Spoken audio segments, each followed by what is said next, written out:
There are no questions, Anthony. Okay, so let me go ahead and share my screen and we'll get started.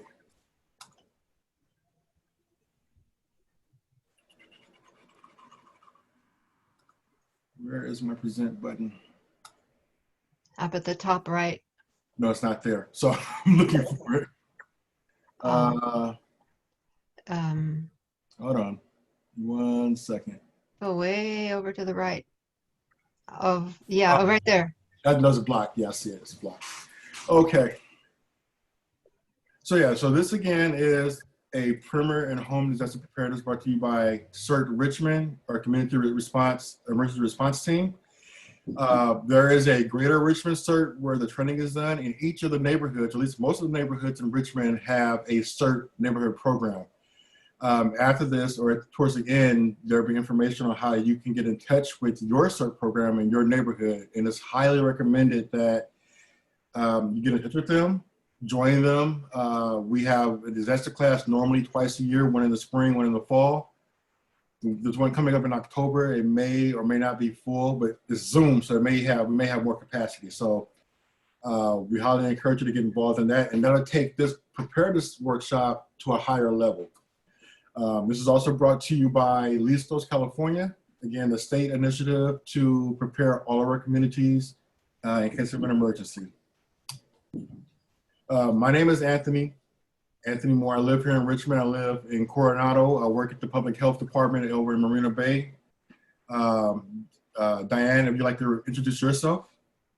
I'm Diane. I live in East Richmond Heights. My husband and I train and do a lot of classes in Richmond for the Bay Area, really, for East Bay Heights. Okay. So to give you a little bit of my background, I'm a disaster preparedness enthusiast. Probably you can call me a geek. I have a certificate from the University of Pittsburgh. Within the public health department, I have training in emergency management, our ICS system, incident command system, so that when we do have, like right now, we're activated because of COVID. Anytime we have an incident, we're activated and we sit in the room and we go through our incident command and respond to the emergency. So I have a little bit of background. I've graduated from CERT a couple of times. I've taken it here in Richmond and West County, taken it in Alameda County with the San Leandro Department, Fire Department. So I've been doing this for a while, and it's just this never gets old to me. This is something that fascinates me, just being prepared and just being ready. So let's start off. What is a disaster? You can answer in the chat. Just let's see what comes up in the chat. What's a disaster in your mind? Or if you want to unmute and shout out, that's fine also. No ideas of what a disaster is? Oh, here we go in the chat. Let's see.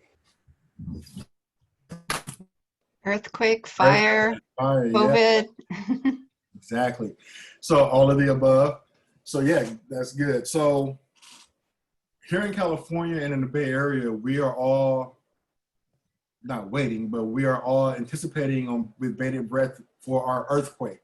But right now we are in a disaster. There are different types of disasters. There's biohazard. We have a refinery here that can go off at any time. That can result into a disaster. We have earthquakes. We have, in some areas, we have flash flooding, wildfires, and this new one, this pandemic, we don't often think about, but a biomedical emergency that we've all lived it. We've been in it for the last 6 months, and it's a disaster. We've had to change our way of life. There were times when we were in shortages of critical things like toilet paper, not necessarily, but yeah, we've experienced these shortages. So those are all disasters. So yeah, Rebecca, anything that causes injury or damage or loss of communication with others. And one thing about a disaster is something that will overwhelm response. So we all have little emergencies. Like I may lock myself out of the car that's an emergency to me, but it's not a disaster because it's not really affecting anyone else. A disaster is when that emergency or when an emergency overwhelms response by official first responders and also by ourselves in the community. So that brings us to first responders. Who can name the 4 basic types of first responders, either via chat or if you want to shout it out? People who respond to our disasters. I see firefighters, ambulance, cops. There's one more that we don't often think about. There we go. I see PG&E, CERT. So CERT will be your first responders, right? There will be people like you and I in the community who, whether we're trained or not, we're the first, before the first responders can respond, we're our first responders to say. But yeah, the four types are law enforcement, fire, medical, utilities, and law enforcement. Utilities are important. PG&E, East Bay Mud, they're important because if they come out, they roll out to a scene and a power line is down, the fire department doesn't have the knowledge to turn off or the ability to turn off that power to make everything safe. So yeah, we've lumped them in, even though they've kind of caused some of the disasters. They do have the capability and responsibility to respond to a disaster. So yeah, they're part of it. So let's go back here. When first responders are unavailable, whose responsibility will it to be to help in that situation? If they can't come out, who's responsible? Who's in charge? I see us. Yes.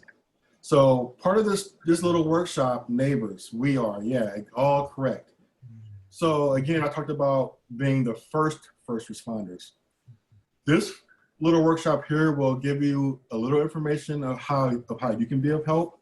If you go on ahead and take our CERT program and other things above that, like there's one Saturday about the damage assessment, how to assess damage to homes and how to respond to that. You're in the neighborhood, you're there. And when you have that knowledge, you'll be able to assist in that neighborhood before the fire department or anyone else gets there. And by you being trained and by you being on scene, you'll be able to hopefully help out the first responders when they arrive to have everything organized and ideally organized and at least some kind of, they know what they're walking into. So I ask, well, we talked about local disasters earlier. You see, we have earthquakes, we have wildfires, refineries. You live on the fault line. The top left is a picture of a tiny, small tsunami from Crescent City, the earthquake in Crescent City a few years ago. We don't really get tsunamis here, but we can, and you can see a little small one there. My son, who's 8, is definitely worried about tsunamis. I have to keep showing him this picture here that, yeah, we get them, but you don't have to be worried about them here so much. But yeah, terrorism, we didn't talk about terrorism. That could be and is a disaster. So yeah, those are all that we're preparing for.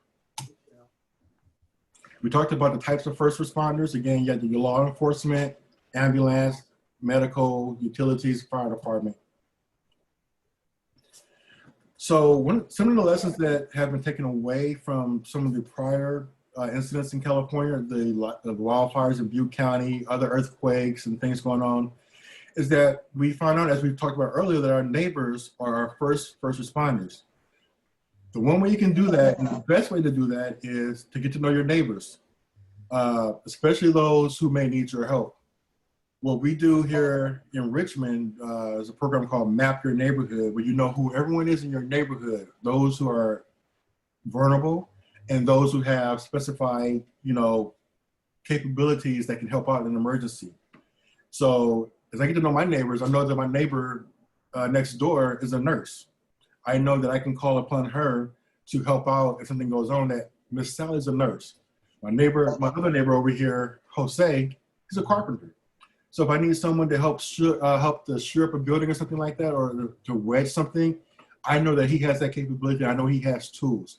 That's one of the most important things to do, is you can know your neighborhood, know who is around you, who can do certain things. And also I know my other neighbor is elderly. We need to make sure that Miss Johnson is, that she is not forgotten and that we can take care of her. So that's what the number one, you're the first responders, and the more people who know and who are available, it's more helpful. Another thing to do is to become involved with your neighborhood watch and your CERT team programs. I talked about that earlier. Most of the neighborhoods here in Richmond have a neighborhood watch and a CERT program. Also, they have neighborhood council meetings. So, attend those meetings. The CERT, we do presentations there. And this is how you get to know who's in your neighborhood and who's involved, who's active, and who can do what. So we really encourage that. Another thing to do is we're going to talk more about this later on, but pay attention and sign up for emergency alerts. When evacuation orders are announced, you may get a phone call, you may not, but there are a number of ways to get notified. One of the things that I hear a lot of is that people didn't get notifications. Well, and I say, well, I got 15 notifications. You may not get a phone call, but if you sign up for Nixle, which we will do later on as a project in a few minutes, there's notifications via Twitter, Nextdoor. You may have to, wade through the muck on Nextdoor, but when something goes on here in Richmond, I get notifications from Nextdoor from people just sharing what's going on in their neighborhood. And other social media could be ways to get notified also. But we'll go through a Nixle project later on that'll help you get notified. Also, know to tune in to your emergency broadcast station. Does anyone know what the emergency broadcast station from Northern California is? It's the radio station that if there's an emergency, you can tune into that will have all of the emergency updates that they're mandated to. There's one station. I mean, most of them will carry it, but there's one station that's mandated in Northern California to carry and broadcast emergency information. 1610? Well, that may be for your neighborhood, but 1610 is not going to reach everywhere. Cron, no, they may have information, but they're not the mandated. I'm thinking of a radio station that broadcasts widely here in Northern California. They offer news most of the time. KCBS.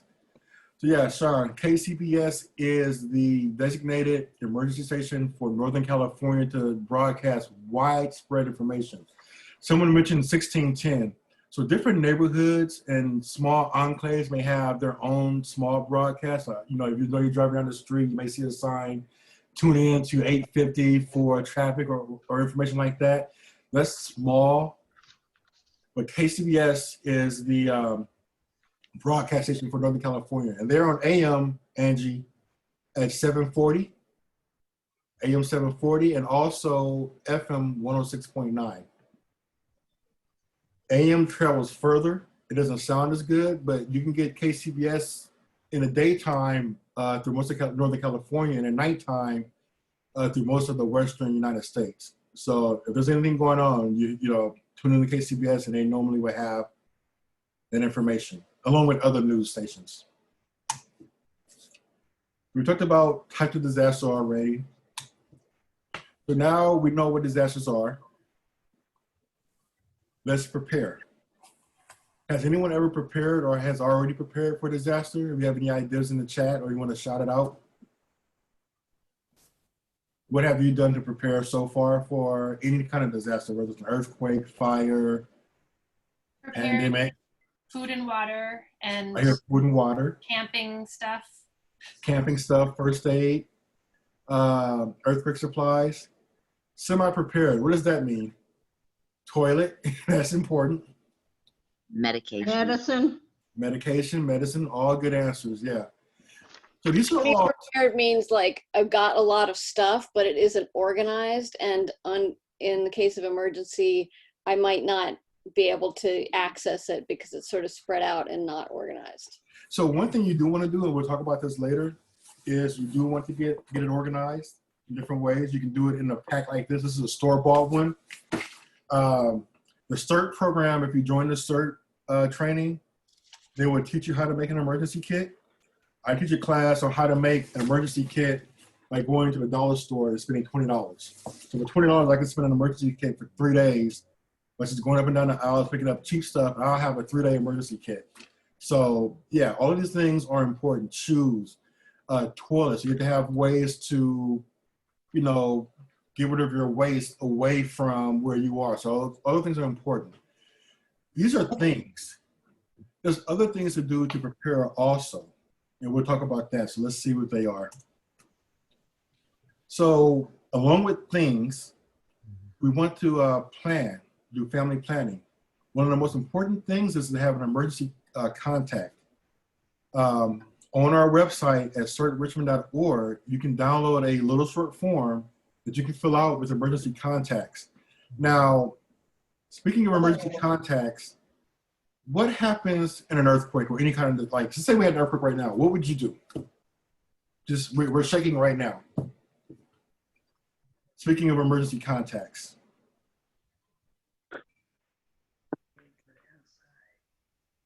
Everyone's probably gonna get on the phone, well, get on the desk, yeah, get on the table. But then after that, after the shaking stops, a lot of people get on the phone.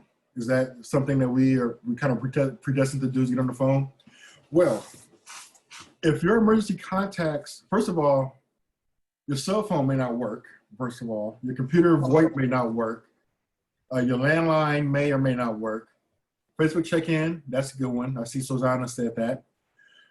It's important that your emergency contact, and you'll learn this as you go deeper into emergency preparedness, it's important that your emergency contact is diverse, meaning that you don't want all your contacts to be here locally. Because if you try to dial someone in Oakland, you're not going to get through if you're here in Richmond. I see walkie-talkie, that's a good one also, but that's limited.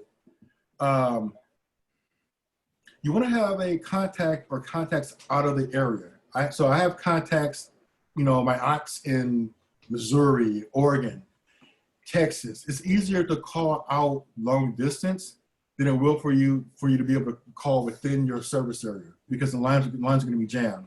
So what happens is it's kind of like a will and spoke. In one of my other slides that I use in my other classes, it's like a kind of a will and spoke. I have an auntie in Michigan who's the she knows that she's the contact. If something happens, everyone calls her out of the area because it's easier to get out. And then she can text or call back in to people easier to let everyone know that they're okay. So make sure when you do plan your emergency contact that you have people out of the area. Also, you know, a lot of people are averse to texting. Texting gets through easier than a phone call. It's a smaller packet of information than a phone call is. So you want to keep those kind of things in mind when you're making your emergency contact. You also want to think about having a 10-minute evacuation list. What can you take out? What can you do within 10 minutes to evacuate? What will you grab? Where is it? Where is it? And where can you go? So that's part of having a plan. Where will everyone meet? So we won't discuss that today, but as you delve into our website and take other classes, you'll learn how to set up these emergency plans as to what to take and where to meet and how to contact people. It is nice to have a landline. Susano has made a point. It can be expensive, but you can also get a landline for just an emergency. I used to have one. I don't have one anymore, but for $10 a month, you can have an emergency landline that will work in most cases better than your cell phone will if nothing has been severed. So yeah, landline is very important. We talked about an emergency plan. We want to think about the possible emergencies in our area. So we talked about in this area, we're concerned with earthquakes, power outages, wildfires, floods. You want to think about what will happen to you. So here in California, we don't need to necessarily plan for a hurricane. That's something that happens on the East Coast or, in Southern California, Southern Pacific. So you don't want to, necessarily have a bunch of boards at the ready because we're not susceptible to hurricanes or tornadoes. But knowing that we are susceptible to earthquakes, you want to make a plan for earthquakes. If you live in the Richmond Hills, when you're surrounded by, urban wildlife interface, you want to make sure your plan includes, you know, how to protect yourself from fire, how to evacuate and what escape routes to take. So that's something you would plan towards, you know, for your situation. Are there any questions so far or any comments?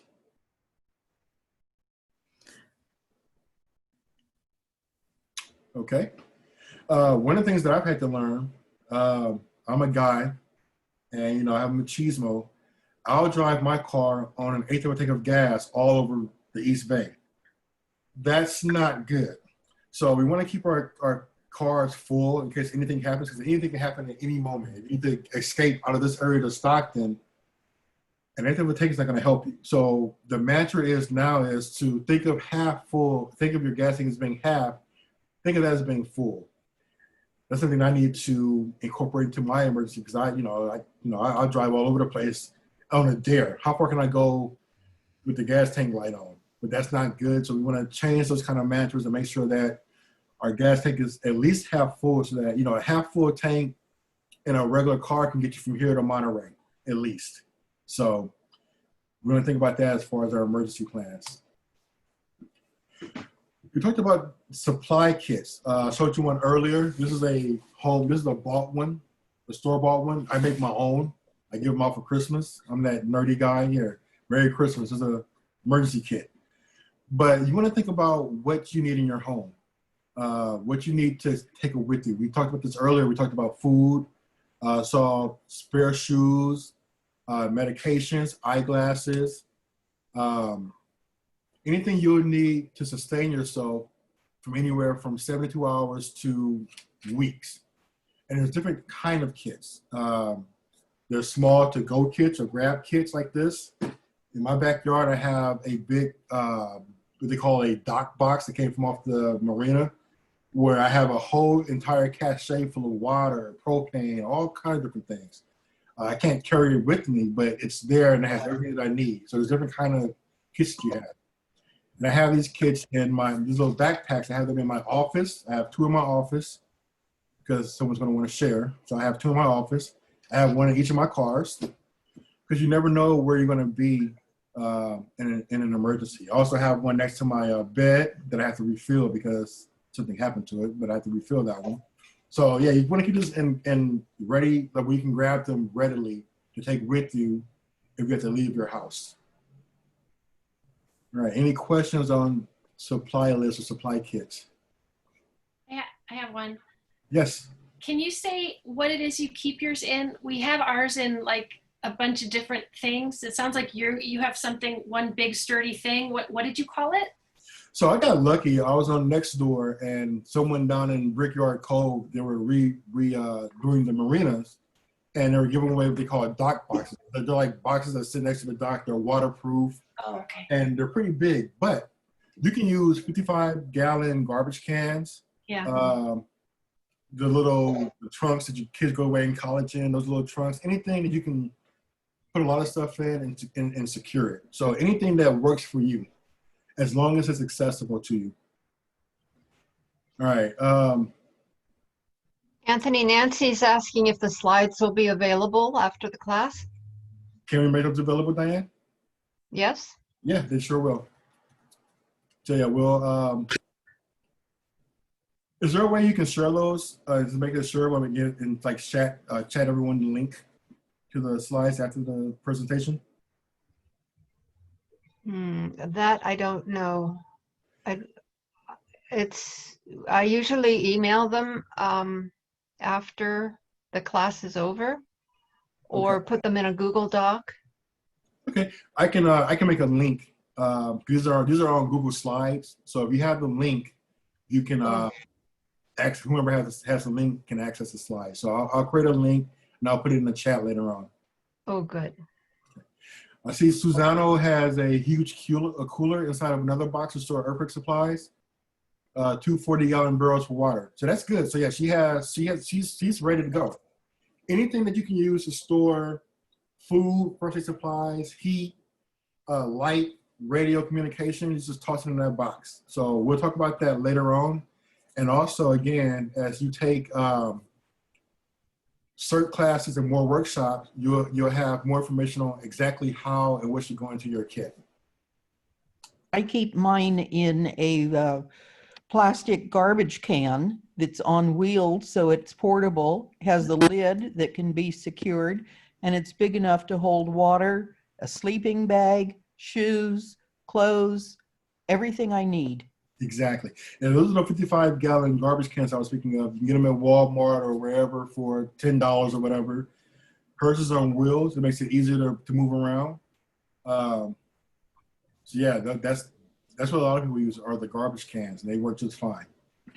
So we talked about to-go bags. Again, this is one I'm going to give away later on.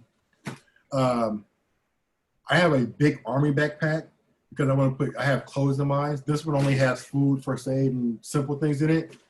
Your go bags can be whatever your imagination wants. You can put clothes, like you want a big army backpack or a hiking backpack, that's fine. That's what you want to use. You want a little small backpack, but you want to just make sure that you have everything that you would need for at least 3 days. And again, medications, important documents, like copies of documents. Don't forget your pets. You know, put a couple of, whatever your preferred food for them in an emergency. Marilyn talked about she had a sleeping bag. I don't have a sleeping bag in my backpack, but yeah, if you have a hiking bag and you have a sleeping bag on top of it, that's fine. You want to make sure you have flashlights and extra batteries or chargers, and masks. These are important now. A couple of years ago during the fires, or last year rather, everyone wanted a P95 or N95 mask for the smoke. So that's important. If you're in a wildfire area, make sure you have a couple of extra masks available. I have mine up there. And also with the COVID, I have extra masks all over the place. I have extra masks in my glove compartment, extra masks in my backpacks, everywhere, because sometimes I forget to use them. So yeah, you want to make sure whatever you think you're going to need for that disaster is added to your pack. How much water should one use per day in a disaster? How much water should we have? 1 to 2 gallons. 1 gallon per person per day. That's just for drinking. So that's just for drinking. You also need water for sanitation, for cooking perhaps. And water is heavy. It says here a gallon of water is about 8 pounds. So you may not want to put that in your to-go kit, but you do want to have, gallons of water in your big cache, like in Maryland's garbage can or the plastic can, or like in my dock box, I have about 8 gallons of water in there, and you rotate them out. So water is heavy. You may want to put a few bottles of water in your to-go bag, but you want to think about what you can carry around with you in an emergency. You don't want to overpack your bag and you can't carry it. So you want to think about those kind of things. Ari suggested putting important paperwork on encrypted flash drives. I do that also. Put them on flash drives, and you can keep them in different places. I don't have my keys with me. Yeah, that's important. Ari also talked about portable water purifiers, life straws. Those kind of get a little complicated. We won't cover those here, but if you were to take a more advanced class, it will show you. We'll talk about how to purify your water, what kind of purifiers work, tablets and things of the such. But for here, yeah, just make sure you have clean water. Emergency alert. So you also want to know what's going on during your emergency. We talked about this earlier. So is anyone signed up for Nixle already? I see Amanda is, Susano. One of the most, I think so, okay. Well, yeah, me too. If you want to, and I encourage everyone to, right now, if you want to plug your cell phone, Nixle will give you emergency information for your particular neighborhood. It goes by your zip code. So I'm in 94804. I'll answer that in a second, Nancy. Nixle will give you emergency information for your zip code and things happening to you adjacent to you. So I won't get information for a wildfire in Oregon. It'll only be what's pertinent to me so that you don't get notification of overload fatigue. So if you want to receive emergency alerts, this is the first thing you can do for planning right now. One takeaway you do from this class. If you take out your cell phone and text your zip code to the number on the screen, 888-777, you'll be signed up for notifications for your zip code. So I'm signed up for Richmond, Oakland, just because I'm nosy. But I get notifications from Richmond and from Oakland. And you can put in whatever zip codes you want to. Exactly, Ari, yeah. So I have notifications from a few different places, just because, again, I'm nosy and want to know what's going on. This would be the first step you've taken as far as planning for an emergency. If you signed up, you are now signed up to receive emergency notifications. Sometimes things happen and we don't know they're happening. Like, I live maybe about a mile or two from the refinery. I can't always see the smoke. Last week or a couple of weeks ago, I got a notification. Hey, there's flaring at the refinery. You know, if you're vulnerable, stay inside. That was nice to have that notification, even though I didn't know what was going on. Does anyone have any questions about Nixle, or do they have any concerns about it? Okay. Nixle is free, Maryland, so it doesn't cost anything. It's, you know, if you get charged per text, you may get charged a nickel for the text that you receive. But other than that, it's free. And most people have text inclusive now, so most people aren't charged by the text anymore.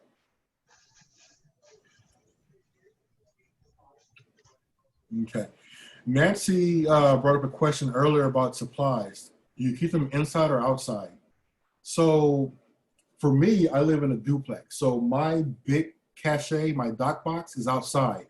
There's a lock on it. Unfortunately, someone broke the lock and stole some water the other day.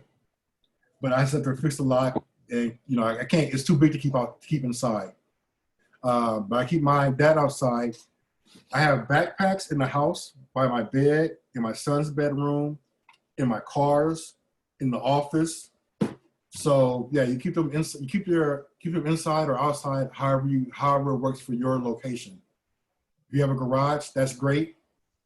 But you want to think about the vulnerabilities of where you are. If your garage is, you know, you think it's going to collapse in an earthquake, you don't want to keep your emergency kit where you may not be able to get to it.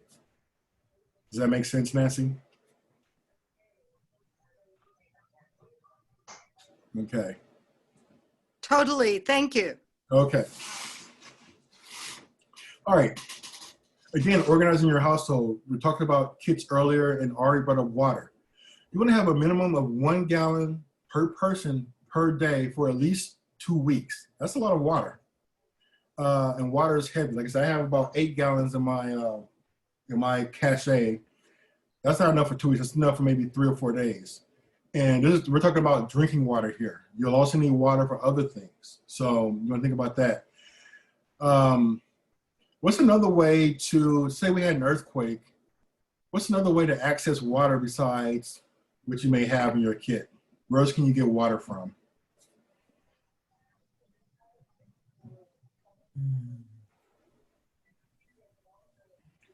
Toilet tank. Water heater.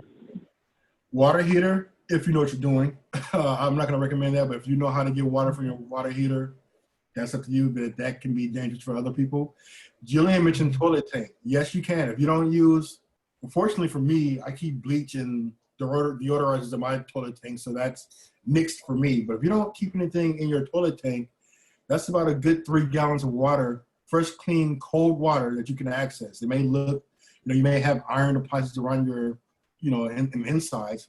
But that water is usable. Maybe you don't want to drink it. Maybe you can use that water for cleaning or for other things. Mary mentioned bathtub. Yes, if you have running water, and you're able to fill your bathtub up, you know, if it's clean with water, that's a lot of water you can use. Maybe not for drinking, but for cooking and cleaning and things like that. Good answers, both of you guys. Thank you. Talks about here, drink only water that is safe. You don't want to drink water out of your pool because it's chlorinated. That will make you sick. You don't want to run to the bay and get water because it has salt in it. Only drink water that's safe. I already mentioned earlier water purifiers and tablets. You can take some dirty water with a good purifier or a filter and drink it. Again, that's advanced preparation. If you're interested in that, further CERT programs will go deeper into that.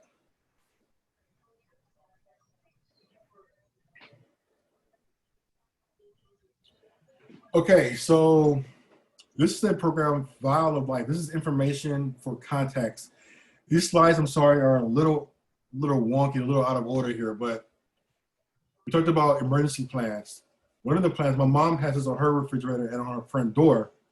It's called the Vial of Life for Seniors, and it has all the information on it. Again, you can keep it on a flash drive, or you can download it and write on it, and everything you need if first responders come to your home, they know on your refrigerator that everything they need to know medically about you is in that file right there. So that's something you can plan for. You can go to vialoflife.org, I believe it is, or you can Google Vial of Life. You can download that information, and you can have that on your refrigerator for first responders. It's kind of like the old back in the day where they had the wristlets to say you're diabetic, and so first responders would know that, hey, you're diabetic or whatever. Again, you can do this, or you keep them on. I'm younger, so I have things on flash drives, little thumb drives that I carry with me. It should be encrypted, so if you lose it, people can't see your information. So yeah, this is one piece of information on how to prepare. Medicines. You want to have at least a week's supplies of daily medications and other prescriptions, and their dosages and the copies of the prescriptions. Extra eyeglasses. I have extra contacts, hearing aids, whatever you need that you'll know that you'll need that you don't want to run out of. As far as medicine, what I do is when I refill, I'll get to that in a second, Susano. As far as my medications, whenever I refill, I always have a few tabs left over. I put those into, I kind of recycle everything around. I put those into a bottle in my emergency kit and put a date on it. Put the old ones back into, I used the old ones immediately. Then I have my new ones. I always have like an extra set of whatever I need in one of my kits. I have glasses because I can't see. So I'm not functional without my glasses or contacts. So I have an extra pair of old glasses in my car, and all of my kits. Whenever I go get a new stylish pair of glasses, I put the old ones away in the kit somewhere. I have a couple of contacts in different kits so that I can functionally see. Otherwise, I'm useless. And you want to keep copies of your medical insurance, your Kaiser cards, different cards with you in some of your kits, and where you can get to them in case of an emergency. If you have like an electrical device like a scooter or an electrical wheelchair, you want to know where you can recharge it outside of your house if your power goes out. So I live across the street from the church. Their power, they're on block 50, so their power doesn't go out unless it goes out, something happens. But their power normally stays on. So I know that if I need to charge something up, I can go across the street and charge up, something. So you need to know where you can charge up your devices if you need to, especially if they're important to you. Susano asked about the Vial of Life. Do first responders check for this information on flash drive or in your refrigerator? So they're trained to look for the Vial. They're familiar with Vial of Life. They know to look for it. They look in your refrigerator. They see it. They know what that is. Some people have it on their front door. My mom lives in a senior building here in Richmond, and some people have it on their front door. I don't recommend that. But on your refrigerator, if first responders came in, they know where to look for. The flash drive thing is a little wonky because they know to look for your ID and look on your keys to see if you have a flash drive. The only thing is if it's encrypted, which it should be, that could be a problem out in the field. But in the hospital, there's ways that they can get that information. Linda mentioned behind the medicine cabinet door. That's good, but they may not be able to see. That immediately. In a refrigerator, we walk into to your living room. You normally walk past the refrigerator or nearby. They don't look for that kind of information, especially if they're a senior. Amanda suggested a few things. I'll get to that later. I have a funny story about that, but yeah, that's a good idea. Someone have a question? They came up on mute. Okay. Important papers again. This is reiterating what we already talked about. You want to make sure you have important copies placed away that you can get to them. Family records, medical records, wills, deeds, social security numbers. This information is important. You want to have it ready for you, but you don't want to have it to where it can be compromised. So keep it on your, keep it in your deco bag, but make sure that deco bag never leaves you. And again, like some other people mentioned, I have mine on a flash drive, so I can always access the information and copies of that if I have a device. So again, we talked about our pets. They're part of our families also, and sometimes some people forget. You want to make sure that you have their carrier, their medication, sanitary stuff for them, their poop bags, their litter pans. That may not go in your to-go bag, but it may be in your big emergency cache. Make sure you have extra collars. Make sure that you have a photo of your pet in case they get lost or separated from you. And your pet toys, or if you have them chipped, make sure all that information is taken care of beforehand, so that if you're separated from your pet, you can find them easier. If someone finds them, and you're able to take care of them. Yeah, already mentioned, like I mentioned before, having unsecured paperwork, around can be dangerous. So you want to be careful about that. Like I said, I keep, if you want to keep it in your to-go bag, keep that with you. I keep mine on a flash drive. We're all susceptible. Yeah, you have to be, but you do want to be careful with unsecured paperwork. Ari also mentioned having a picture of you and your pet, which can be a proof of ownership. That's a good point. Thank you. So Nancy answered earlier, where do we keep these things? Apartment dwellers have less space than people who have homes. You can make space in your closet. Like I said, I keep my backpacks next to my bed, under the bed, but next to the bed. You can get creative and put a tablecloth over tables and stash the bags under the table. I have what they call it, a side table.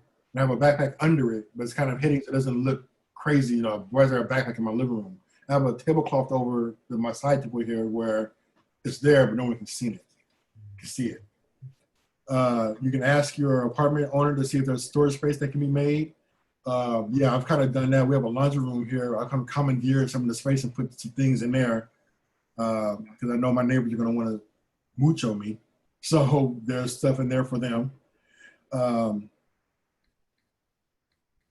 You can use over-the-door shoe organizer. So anywhere you can be creative to think where you can keep certain things. You don't want to go hog crazy and have things all over the place.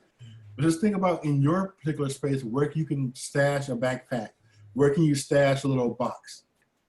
And Renee said, yeah, to make sure everyone knows where the kid is. That's important. That's part of we didn't get to it yet in the slide set, but yeah, part of your home planning is to make sure that everyone knows where the kid is, how to use the kit, what's in the kit, how to evacuate, who to contact. So that's all part of your planning, of your family planning. But yeah, definitely that's a good point. You have a kit and no one knows where it is. That's not going to be very helpful. Also, a car trunk. I have my backpacks in my car trunk and in the back of my SUV. So yeah. Again, Renee, this slide here goes to organize your neighborhood, your household. Make sure that everyone in your apartment or your household knows what the emergency plan is. You've probably seen the commercials on TV where the family is doing a little check off and they're going over what's in the kit. They're putting the kit together. That's a good way to make sure that people know where the kid is. They're hoping your kids and everyone, as a family project one day, put the kit together and you label it and you put it. Everyone knows where it is. Again, I talked about this earlier. Meet your neighbors. I know sometimes you like to live in a bubble, but it's important to know who's around you, who's vulnerable, who has expertise in certain things. And you don't have to, you don't have to smooth with them. Just know who's around you. You just consider buying renter's insurance. I guess most of us do. That's kind of a should just anyway. And ask your landlord about how they can help you secure furniture to your walls. I have bookshelves behind me and curios behind me. Those are all secured to the wall. I didn't ask my landlord; I just did it. I can spackle the wall back together. It's not a big deal. But each of these bookcases behind me are secured to a stud in the wall, so that something happens, like an earthquake, they won't topple over on me or my kid.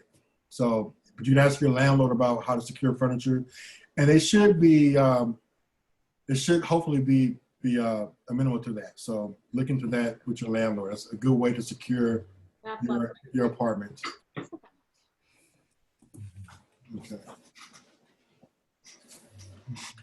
Again, homeowners, make sure that you're structurally sound, your house is structurally sound. Renters, like I am, make sure that, everything is secure in your household. Know where the emergency shutoffs are for your water and your gas. Again, we won't go over that here, but if you were to take a more advanced, like a CERT class or a more advanced disaster preparedness class, we would go over how to, shut off your gas, which tool to use, where the water shutoff is, and things like that. And, when and when not to shut off your emergency utilities. Does anyone have any questions so far?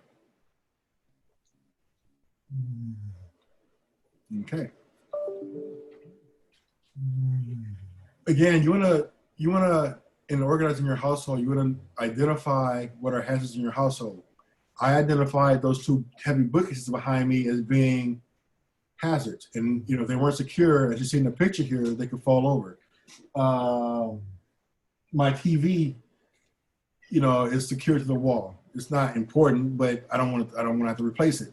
So you can go around your house, take a checklist, and see what could fall down, what could overturn, what could spill out of a cabinet. And your local, hardware stores, your local big box stores, they all have inexpensive kits that can help you secure things to your wall, help secure things in your cabinet that don't cost a lot of money at all. If you have, like behind me, I have on my bookcase, I have some glass. I have earthquake putty under it so they won't move if anything shakes. And those things are all inexpensive. And you don't have to do all this stuff in one day. These are things that you can do over time. One day, I'm going to secure everything to the wall. Next day, I have some time. Let me, put earthquake putty under my vases and things like that. So yeah, you want to, as part of your planning and organizing your household, identify hazards and mitigate them. So meaning take care of it. Any questions on identifying hazards in your household? Okay. Again, this goes further into how to securing bookshelves to the studs, how to hang your mirrors so they don't fall off. Some people have mirrors above their head in their bedroom. Probably not the best thing to do, but people do it anyway. But so there's ways you can secure that mirror so that you can reduce the hazard of it falling on you. Again, we talked about shelving and things falling out of cabinets. This picture shows you how you can help secure your cabinets and shelves so things don't just come flying off. And I talked about earlier museum wax or earthquake putty that you can use for vulnerable items. Again, another example of how to secure your bookcase. I think my bookcase is secure like this. I also have another hook in there, but yeah, these are ways you can secure your hazards in your household. Again, you don't have to do these things all in one day, but these are things you can study up on or take another class that will go over this more in depth and show you how to take care of these kind of things. Okay, again, we talked about you don't have to do these things all at one time. You can plan these things, you can do these things once a month. Is anyone here a purveyor of the dollar store or what's the place called? Big Lots? Does anyone go there often? In the chat or a show of hands? Big lots, yeah. So I go to the dollar store a lot. I get my water from the dollar store. A gallon of water, Crystal Geyser, is 88 cents most of the time, or 99 cents. Whenever you go to these little dollar stores or big lots or, you know, cheap places like that, I just grab a couple of extra things and to put in my emergency kit. Like I said, I can put together an emergency kit for $20 that would take care of it for 3 days. You like, you know, green beans. You can grab a can and throw it into your emergency kit, you know, without even thinking. Water, just grab a gallon or two. It's 88 cents or $1, you know, and put it in your emergency kit. And slowly but surely, your emergency kit will build up without you even thinking about it, because you just go to the store, you grab a couple of extra things. One thing on this, though, I've had to learn, things expire. Not necessarily canned foods, but I was buying things that are good for kits, but they only may last maybe a half a year or a year. So you have to make sure you go through things and replace them. Someone asked above about how often you need to replace water in plastic. So theoretically, if your water is vacuum sealed from, you know, you buy it as new, you haven't opened it, that water theoretically can last forever. But we say, you know, I change it out every year. Water can get stale, but again, if it's vacuum sealed and it's sealed, you know, brand new, bacteria and other microbes should not get into that water, and you can drink that water as long as it's closed. But just because, you know, I'm icky about some things, I rotate mine out every year. So I already mentioned about food. Yeah, canned foods can last years, decades.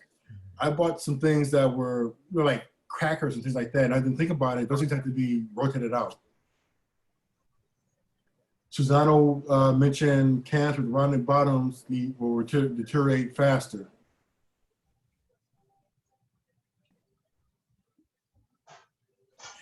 Yeah, stale water was just something I just mentioned. Like, you know, to me, water has been around for months at a time.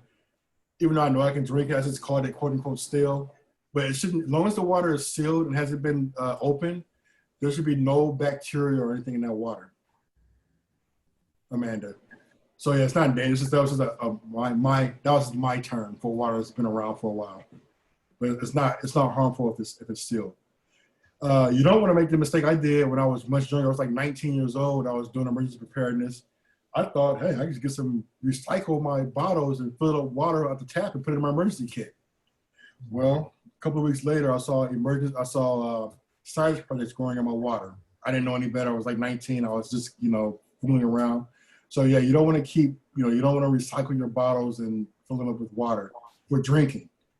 You can use that water for other things if you want to store it. We talk about gray water systems and being able to water your plants or to clean things. That water may be okay for that, but not for drinking. There's a website here called 2 Steps a Month that's on the slide here. If you want to copy it down or take a picture of it, that will tell you, that'll kind of give you an idea of how to build your emergency supply kit over time by taking 2 steps a month. And it's very helpful. It's an easy way to build your emergency kit without going broke and without having to think about it. So I encourage you to take a picture of it or, you know, write it down.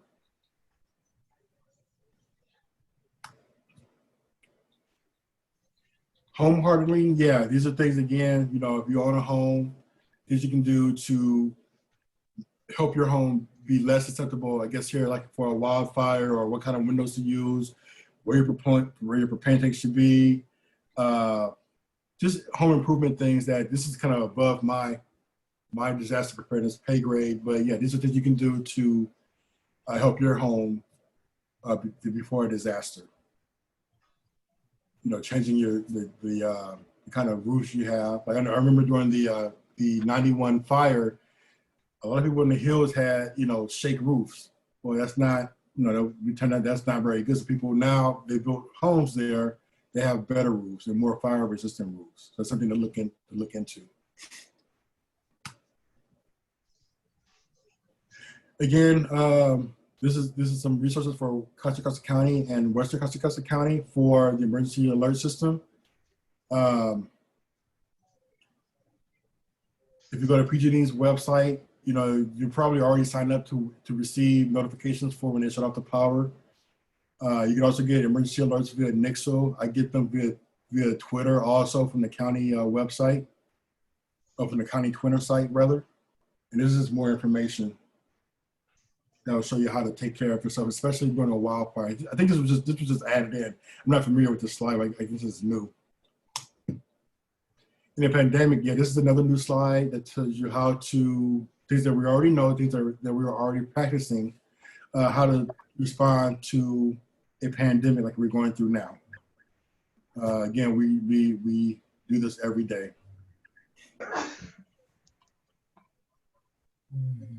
Again, this is talking about what kind of material works best for a mask or for face coverings. Again, does anyone have any questions at this time about face coverings? I think we're pretty much into this by now. Okay. What to do in multiple crises? So right now we are experiencing multiple crises. We had wildfires around us. We are in a pandemic. We had unhealthy air. So again, you want to think about what you can do. Again, make sure you have your bag, your to-go bag ready. Make sure you have notifications that will give you air quality so that you know not to, like, you know, hey, today might not be a good idea to go outside today. Know what websites you can go to and what information resources you can have that would tell you what's going on, like where the fire is, which way the smokes are going. Yeah, Marilyn, we're waiting for the locust notification. That's next on the bingo list for. So yeah, we're waiting for that. But yeah, so just make sure you know what's going on and how to respond to each one. Like we have right now we're in a pandemic, so we weren't going outside anyway. But last week we wouldn't, we would have stayed. We would have not gone outside. We're not going outside anyway because of the pandemic. So just be cognizant of that. This is a slide about food security. During disasters, earthquakes, and pandemics, our supplies can be disrupted. We saw earlier with the toilet tissue. We kind of created a security issue with that. Just keep those kind of things on hand. Know where you can buy fresh things. Know where if you can't go to your local store, know where you can buy rice. Like people don't think to go to. I remember during the early time during the pandemic, my local Safeway, they had nothing. But my little corner bodega down the street had everything. So make sure you just know what's around you so that you're not stuck. Also, if you have a garden, make sure that you plant what you can use in an emergency. Save seeds. We'll get to that in a second. Just make sure you just keep staples that you like rice, sugar, flour on hand, if you're able to, so that you can utilize that in an emergency if things become sparse. Richmond has a seed sharing program where you can sign up and learn how to garden, learn how to grow certain things in your garden, and seeds are given out free from time to time throughout the year. If you go to the website, richmondgrowseeds.org, it's in English and Spanish, and you can learn how to grow a little garden in your backyard or on your patio, and they'll help you out with seeds. That's another way to make sure that you have food and staples available if something goes down and you're not able to get the supplies from a store or whatnot. Susano also mentioned in her kit to save, at least $20 in small bills because ATMs probably will not work. So in the kits that I give out for Christmas, I have money sold into the bag so that my people that I give them to don't spend it. There's a note if they have to open up their bag that tells them where the money is. So I have like money sold into these bags in small bills so that they can use them in their emergency kit. Good point, Susano. Jillian mentioned that she has a garden but is concerned about the ash that has fallen recently. How safe is eating the food from your garden now? I had that same question because I have some peppers in my backyard, and I don't know the answer to that. But we can get back to you on that. Does anyone have any idea about that? I have a pear tree in my backyard that the guys picked the pears today, but I know they're covered with ash, and I don't know if they're safe or not. So someone mentioned if they're washed, they're okay. They should be fine. Yeah, I think we're far enough away that even though we're getting ash, that we're not getting, you know, a bunch of ash on there. If you wash it off, it should be safe. Mary is a master gardener in our county. She said it's absolutely safe. Just rinse it off. So there you go. That's the definitive answer there from Mary. Okay. Thank you, Mary. Now, what to do during an emergency? You want to protect yourself, stay calm. So during an earthquake, we all know the drill. We know you drop, cover, and hold on. Let's see, we did it 5. Okay, bye. So yeah, we know that you drop, cover, and hold on. We all know the drill. We've been doing it all in our entire lives here in California. But you don't want to become complacent and forget what to do. Sometimes we know what to do, but we don't implement it. So you kind of, every year, California has the Great California Shakeout on October 17th, I think it's 15th this year, is where, like Ari said, we have an opportunity to practice. So when I'm at work, we get an announcement at 10:17 on whatever date it is. It's either October 17th or I think this is the 15th, where you drop, cover, and hold on, where you actually put this into action. If you have mobility issues, it shows you how to use your cane, how to practice and get down, how to get back up, what to do if you're using a walker or a wheelchair. And so, yeah, we just be mindful of what to do if this happens. And again, we offer in California an opportunity to practice once a year at least during the Great America Shakeout. I think I have a slide coming up about that in a second.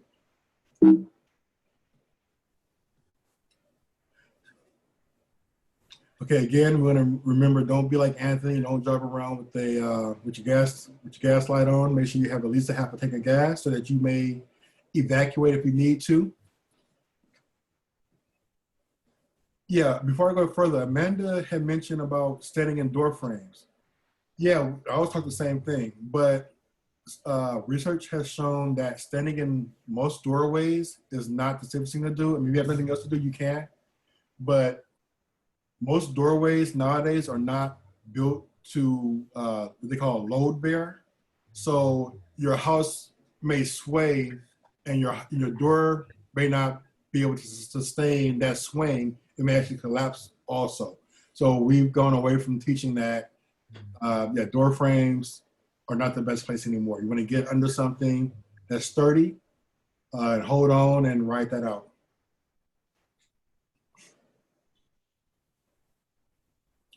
So Jillian mentioned there are not many places in our household to get under something. Is it better to drop where you are or try to get to the dining room table? If you can get to the dining room table, I have a really nice sturdy dining room table, that will work. So yeah, you get under the table. If you are in a room where there's nowhere to go, dropping down and covering up your head is the best thing you can do. So you want to protect your head at best. If you're not able to get under a table, drop where you are, cover your head. Joanna mentioned the swinging door can also pinch your fingers. Yeah, that too. So yeah, we don't want to pinch our fingers. Jillian, did that make sense as far as dropping where you are and covering your head if you have no other alternatives? I think so. It's just, our house is not that big, but like the dining room and the kitchen has a very sturdy like island that you could get underneath, but like those are the only 2 places in the whole house. So I'm just wondering, like, should everybody like run out of their rooms and dive under there, or it's just kind of common sense. If it's shaking that much and you can't move, you just stay where you are? So it is kind of like common sense. If you can safely get to that table, that would be the best place to go. But if you notice things are falling around you, and you can't get out of your room to the table, just drop down where you are, and cover your head to protect your head. Okay, thank you. Yeah, stay, like Susanna said, stay away from windows. So yeah. Okay. We all know about shelter in place. We've been doing it for the last 6 months. If there were, like there was last week, compromised air, or if there was a refinery incident where smoke is spraying across the city, get inside, have your emergency supplies How much do you need? that you've accumulated. Find a safe spot in your home and say, just stay alert. Stay in touch about radio, KCBS, or your Nixon alerts and TV news. If you're able to, if you take a more advanced disaster preparedness class, we actually show you how you can seal your windows off with duct tape or other kind of tapes. So that's seal off your windows to keep air in. I was surprised that last week when the air was bad, I keep my windows open all day, every day, all year long. For the first time in years, I had to close my windows. And my windows, I guess, are still enough to where I didn't get, I didn't get any smoke in here. So I was surprised by that. But some people do seal their windows where, air may come in just to block the air to be safe. Marilyn also mentioned that you can use a crowbar under the bed. It can be used as leverage for doors or walls that collapse. That can be, if you feel that will help you in your emergency, by all means, whatever works for you in your emergency planning, by all means, you can include that. Good point, Marilyn. All right. Also, like we talked about, seal the room if instructed. Like, you'll get news alerts saying, how, if it's that bad, to seal off the rooms. Turn off your air conditioners or block the air from coming in by using the in-air circulation. And if ordered to, you can evacuate as per the instructions.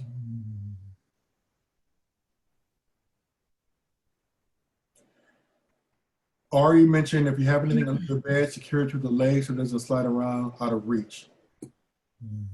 Okay, good point. Okay, any other questions about sheltering in place? We've been practicing that for the last 6 months, so I'm sure we've got that down. Okay. This kind of goes to the question above. In a large apartment building, the safest place is in an earthquake is in a central reinforced core of the building. So if you're in your apartment, I'm looking around my duplex here. I have a wall that separates the kitchen from the living room. If you're not able to get under a table, you need to hold on. This wall here, even though I just said don't stand on the doorway, this wall I know is part of the core of this apartment building, and I can at least hold on there. So if you're in a large apartment building, don't use elevators. Go use the stairs. The stairs are normally designed to go down the most structurally sound part of the apartment.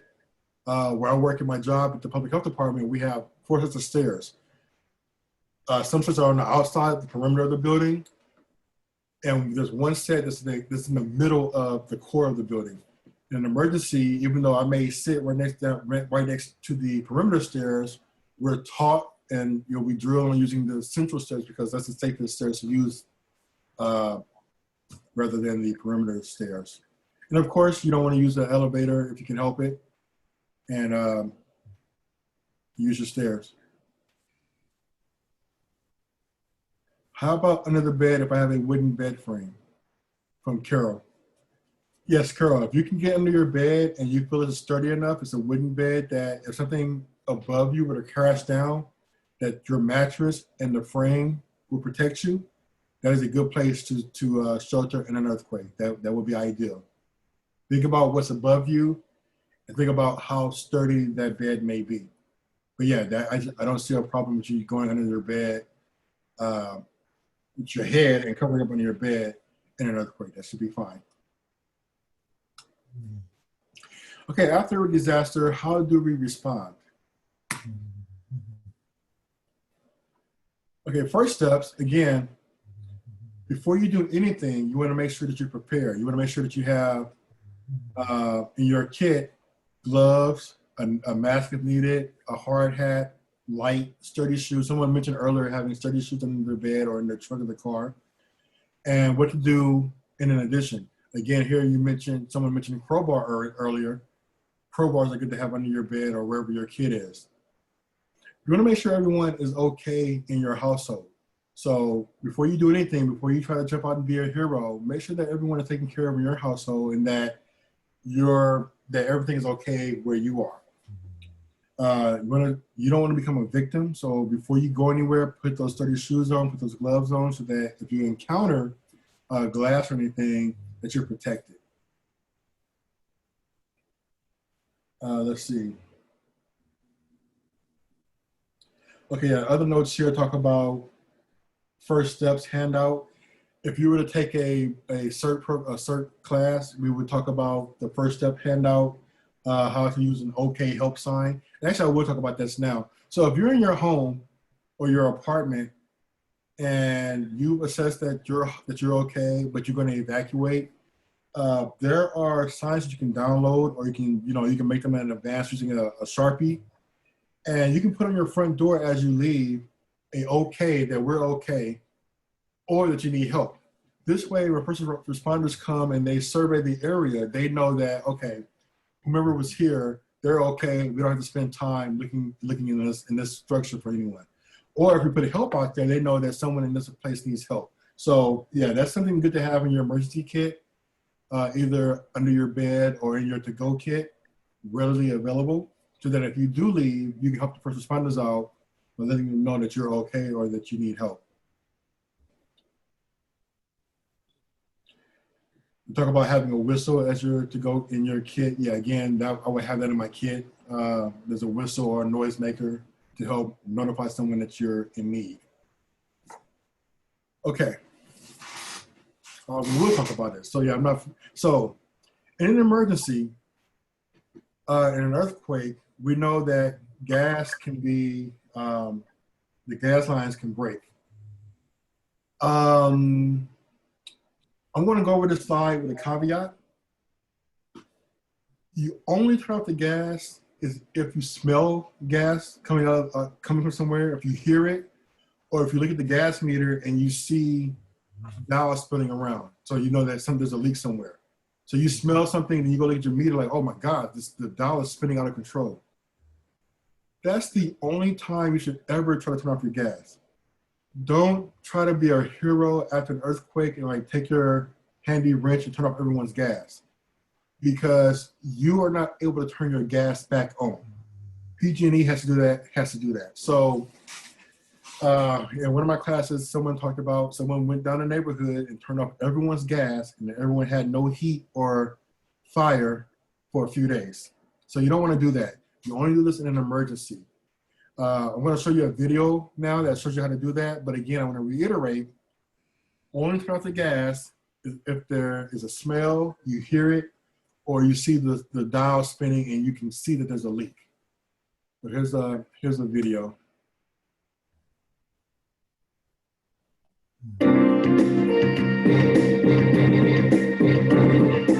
Natural gas leaks have been responsible for a significant number of fires following major earthquakes. For example, actually, can you guys hear that?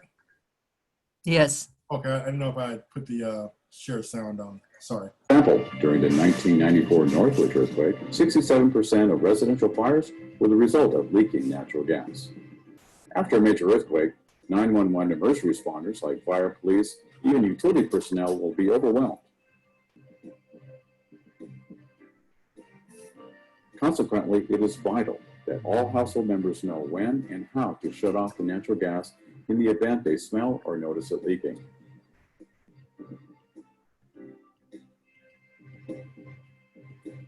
When thinking about natural gas, the first thing you want to do is identify where your gas meter is located. Where? Probably the front third of your house, obviously on the side, like in this case.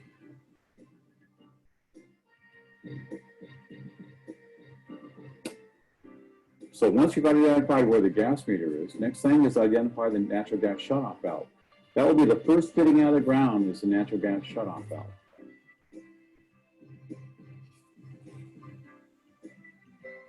Note where it is right now, because that's in the on position. Next thing you want to notice, the dials. Dials will indicate how much is being used.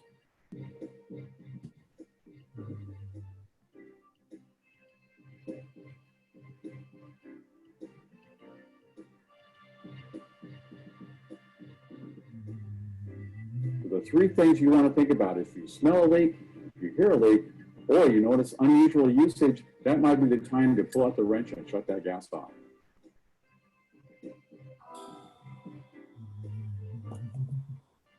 Once you've determined there's a natural gas leak, take out your wrench and identify the valve, first one out of the ground. Turn it a quarter turn so it's crosswise with the pipe. Now this valve can turn in either direction. Note, never turn the gas back on once it has been shut off. If you do, you may create a gas leak in your home. Only qualified gas personnel should turn it back on. They need to inspect your system for post-earthquake leaks and equipment failures.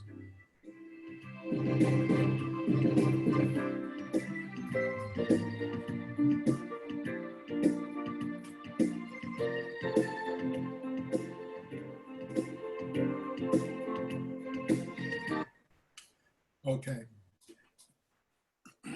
Again, so they show you how to turn off the gas, but again, you do not want to turn off the gas unnecessarily and only in an emergency.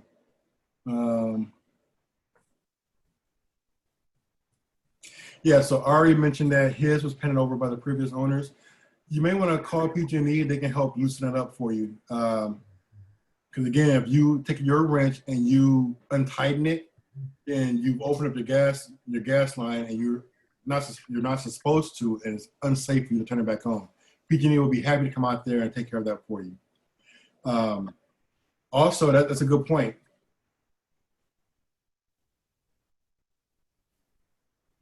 Already mentioned if it's been turned off, maybe write a note in the market that it's been turned off. You can do that, but anyone can tell that if the valve is going across the line, that it's been shut off. You can tell by looking at it that it's off. If the valve is in line, then gas is flowing. If it's going across, anyone can tell that, or any first responder can tell that gas has been turned off. Already brings up a good point. Some of us live in older dwellings where that gas line may have not been touched in 40, 50 years. Just go out and look at it and make sure, don't touch it, but if it's rusty or it's paint over it, call PG&E and they'll go out and they'll assess it and they'll tell you how to take care of it, or they'll take care of it themselves with oil or anything like that. I have an emergency wrench you can buy from any Amazon, anywhere. It's like $7. It's not a wrench, it's like a little square tool that fits across the valve.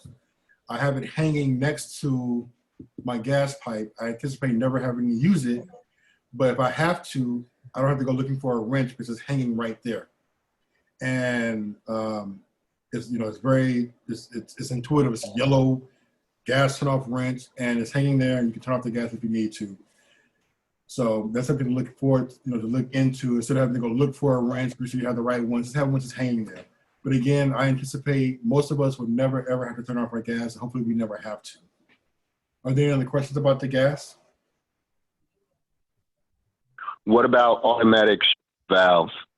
Yeah, so a lot of newer homes, they're rated to, in a shaking that they'll go off by themselves. That takes care of itself. So if it goes off, if a shaking is big enough to go off by itself, it'll shut off, and PG&E will come out, or whomever will come out and reset that. Yeah, a lot of newer homes have automatic shut-off valves now, are rated for a certain magnitude of shaking. But Anthony, there was a previous question from Amanda. She asked if N95 masks work to clear air for a long time. She's been wearing the same one for these last weeks of bad air. Yeah, so I work in public health, so I have to have a bunch of these N95 masks. And ideally, it's one use. But because we're in a short supply, as long as it's not visibly dirty, it's okay to wear. I've recycled this a couple of times. I'm going to keep using it a few more times because it's not dirty. It doesn't look dirty. I mean, it's probably dirty in the inside. Ideally, if I was at work in a clinical setting, I wouldn't use this mask more than once because I could, contaminate someone else. But as far as like our air, and this is anecdotal, this is not official, these can be reused if you need to, if you have no other choice. So that's not me, public health, I think, telling you can use it over again. That's just Anthony, me, common sense telling you that these can be recycled if you absolutely need to. Does that make sense? I hope I'm not giving you two different answers there. So I keep my cloth mask in my car because I only need it when I, go out shopping or whatever. Mhm. But when I come home, I spray it with Lysol and then put it back in the car to dry. Do you think that's enough protection, just spraying it with Lysol? That works. I wash mine once a week. So I have a bunch of cloth masks. I like to have different masks that say different things on them. So I put mine in a pillowcase and I wash them once a week with my wash. But in a pinch, yeah, Lysol will work fine. Thank you. Okay. And yes, Amanda, this is for fire smoke, not for pandemic. Yeah, don't wear these, for pandemic protection over and over again if you can help it. But for fire smoke, it's not dirty, still wearable. Why not? All right. Water shut off. Again, if you have a water leak somewhere that's becoming dangerous or that's damaging your home, your water shut off is normally on the curb in front of your house, easy to get to. Again, you want to have a crowbar available. I think crowbars will work. Crowbar will work to turn off the water. It's the same thing. You shut it off across the line, and that turns it off. And water, you can turn back on. I've turned my water off and turned it on. I hope I'm not giving bad information, but I've turned my water on and off before for different reasons. But yeah, so your water, just know where it is. You have a main, there's normally a main inlet to your house on the side of your house. It may have like a nozzle, nozzle. You turn it off there, or you can turn it off at the curb using, taking a crowbar, lifting the little concrete lever top up of it, taking your crowbar and turning the valve across the line. Now, if you live in an apartment or a multi-unit dwelling, if you do that, you're gonna turn off the water to everyone in the building. So you may not want to do that. But yeah, there are water shut-offs wherever your meter is for your particular unit or your entire house, as demonstrated in the picture on the side. Why shouldn't one turn off the water at the curb? Is it harder to turn back on?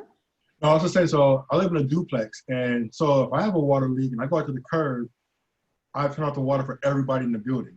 Yeah, but if you're in a single family house, why not turn it off at the curb? That's fine. Yeah, I've done it many times. So yeah, you can either do it from the side where the valve is, which you may not even know where it is.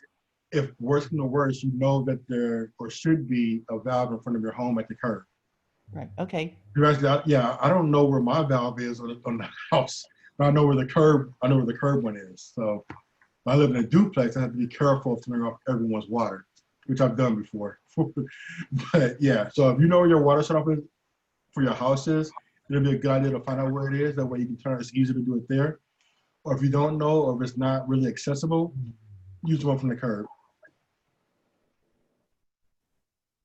And with the water, you can turn the water on and off without damaging anything.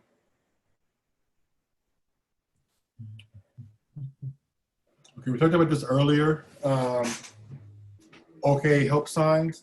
Again, if you need to evacuate your unit and you're leaving, everyone is okay and there's no leaks or anything. First responders appreciate knowing that everything in that house, that everyone is okay by you putting up a sign. You can download these signs, or you can just take a magic marker and a piece of paper and write okay or help, and you affix them to your front door to let first responders know if you're okay or if they need help. If they see an okay sign, they've saved 3 minutes by not having to go to your apartment or your house looking for someone. They go into the next house and take care of people there. And again, these signs should be either in your to-go kit or under your bed with your other equipment, like your crowbar, your shoes, your gloves, and things like that.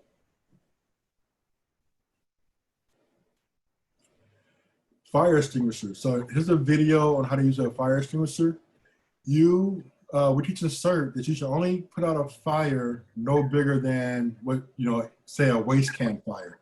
So say you have a pile of paper that caught fire and it's small. you know, we teach you how to use your fire extinguisher. Anything bigger than that, you want to evacuate and activate 911. There's going to be a small video, a short video that'll show you how to use and what kind of extinguisher to use in an emergency. A surprising new warning from FEMA prompted World News to create a test. There are 1,000 house fires in this country every day, some of them sparked by lightning from these storms, some from summer grills that hurl sparks. And of course, we all think we can grab a fire extinguisher, but FEMA warned most of us don't know how to use them. Do you? ABC's Elizabeth Leamy is our consumer watchdog. This woman is trying to put out a house fire, and she's losing. Lucky for her, this isn't her home. Heart pounding a little bit. We told a group of homeowners we were doing a story about family fire drills, but it was a trick. Really, we wanted to see if they could work a fire extinguisher. Yeah, there's a fire now. Here, take the fire extinguisher. Go, go, go. See what you can do. Firefighters say many homeowners have fire extinguishers, but most don't know how to use them. Remember Carrie Braun? Look, it takes her an agonizing 10 seconds to pull the pin on hers. I always thought it would be easy to use, and it's not as easy as you think. Vincenetta Nello has a fire extinguisher at home, but was too far away from the flames for this one to do any good. So what did you learn? To just get out. Get out. The fire doubles every 60 seconds, so the longer it's delayed, the worse the fire is going to be. Enrique Reyes got his extinguisher working, but then right here took his eyes off of the fire, a big no-no, as his wife Millie struggled with hers. I thought it was kind of stressful, thinking of what is she doing, what am I supposed to do? Ideally, one person should call 911 while the other mans the fire extinguisher. To use a fire extinguisher correctly, remember the acronym PASS. All right, I'm going to try out the pass method right now. Here I go. I'm pulling the pin, aiming, squeezing the trigger, sweeping side to side, and sure enough, success. But the best fire extinguisher technique you can learn is when not to use one. If the fire is past the very beginning stages and getting bigger, you should get out while you can. Elizabeth Leamy, ABC News, Mahwah, New Jersey. A surprising new warning. Okay, so yeah, they showed people putting out pretty big fires, but in a controlled situation. Most of our fire extinguishers are small. This is what we have in our homes. They're pretty small. You're not going to put out a big fire. This is an ABC extinguisher that's just good for our household fires. You're not going to put out a big fire with this. This is, you know, for small, maybe a small stove fire, or maybe the grill got a little bit too hot. Excuse me, what are you looking at? I'm looking for a little fire extinguisher. It's in my hand. I can't see it. Oh, you can't see it, I'm sure. Okay, yeah. So yeah, I went to go get a little fire extinguisher. But yeah, I was just showing a There we go. There we go. Oh yeah, so I have this hanging up in my kitchen. This is only good enough, you know, for a small fire on your stove. Like I said, if your grill is got a little overheated, and this is all as civilians that we should be rated to put out with anyway. So, you know, we're not trying to put out a big house fire like they were in the video. Okay. Go back to the right thing. Okay. And in our CERT, I'm sorry, I'm looking for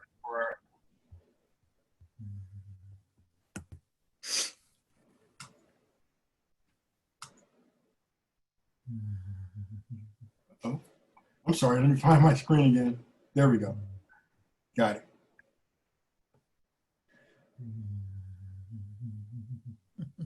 Okay, so again, yeah, so if you're in our CERT program, we actually, as part of the drill, we show you how to use a fire extinguisher, which extinguisher to have for your home. There's different kinds. And we all take a turn on how to use the extinguisher. Like, they use the acronym PASS: pull, aim, squeeze, and sweep. Actually, it's so easy that my son, he's 8 years old. He actually, when I do it for my church, he shows the people how to use an extinguisher. So yeah, it's good to have one on hand in your house. We all should have at least one. Make sure that you know how to use it. Every other year, as these extinguishers get old, just practice using it by just using it in the backyard. And they're inexpensive enough to where you just they're not worth getting recycled, or these aren't worth getting recharged. Only the bigger ones are. So you just use it up and go to Costco and get another one for the next 2 years. But yeah, it's a good way just to practice and to use it as you over the years. Any questions on the fire extinguisher? Okay. Marilyn has a question. She says, can one take their extinguishers to a fire station for checking and refilling if necessary? Yes, Marilyn. So you can get your fire department to your local fire station and they'll look at it to make sure that it's still viable. They will not refill it, however. There are places that specialize in refilling fire extinguishers, but these little tiny ones you buy from the Home Depot or Costco aren't worth refilling. There's a place on Fruitville in Oakland that all my life it says, I've seen it as fire extinguisher recharging. They recharge the big ones, but these little small ones, it's not cost effective. You just, just use it up, recycle the bottle the best you can, and just buy another one. These are 2 for $20, 2 for $40, 2 for $30. But yeah, the fire department will inspect it, but they won't recharge it. They'll recommend, they'll let you know if it's still good, and whether or not you need to replace it or not. Thank you. Mm-hmm. And Jillian says, why do they expire? They expire because this extinguisher, at least the ABC extinguishers that we have in our household, the universal ones, they're full of powder. And over time, that powder kind of settles and it just doesn't come out of the hose as it used to. What you can do is twice a year, I do this when I change my batteries. So when we change time, I change my batteries in the fire extinguisher. I still have old school battery one. And I also take my extinguisher and I shake it just to make sure that it's still, to keep things from settling in. Well, over time, these will, the product in here, which is kind of a powder, will settle. And you don't want to wait, you've had this on your wall for 5 years, and you need it, and you squeeze it, and a poof of air comes out and nothing else. So yeah, you do want to shake it up at least twice a year.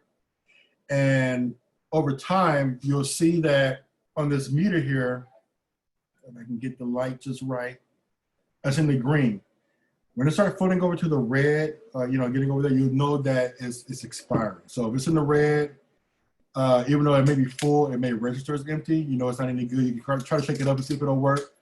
But at that point, just take it outside, let your kids, or just go outside and just let them spray it into the backyard somewhere. It's not hazardous or anything. It's, biodegradable and all that. And to spray it, practice with it, and just, recycle or discard this and buy another one. Okay, let me go back to my screen.